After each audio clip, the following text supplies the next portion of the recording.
ভাই কও তুমি তোমার গার্লফ্রেন্ডে কি করে রাখো? কি কয় ডাকবো আর মহব্বত করে কত কিছু ডাকি বেশিরভাগ জান কয় ডাকি জানতে না না আমি তোমার কি নাকি তাহলে তুমি তো আমার মানে বেস্ট ফ্রেন্ড বেস্ট ফ্রেন্ড না? তুমি আমার জন্য কি কি দেখাবা? তোমার জন্য আমি কি দিম আর জানটা দিয়ে কি কইলি?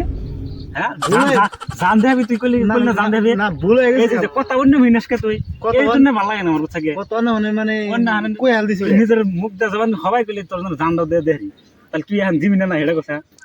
ওটা মানে হয়ে গেছে গা তাড়াতাড়ি তাড়াতাড়ি এই দুঃখ আমার ভালো লাগে না তুই খালি নিজের বুঝটা বুঝাস কোনের নিজের বুঝ তুই নিজের বুঝ বুঝাস তুই গার্লফ্রেন্ড তোর জান করে দাস না যাই তো তুই আমার জন্য আমি তোর বেস্ট ফ্রেন্ড নাকি না তুই আমার জন্য তোর জান দাও দিয়ে দিবি মানে জানটা মানে আমার গার্লফ্রেন্ডের কথা কই নিতে তো মানে আমার আত্মাটা দিয়ে দেহারি এটা জান মানে কি জান মানে তো ওইটাই ওটার তাই বাবু তুমি ওইখানে- ওইটা দিয়ে দাও ওইখানে ওইটা ওইটা- আমার দিলে হবো। না ওটা দাম দাও না ওটা দাম দাও না হ্যাঁ।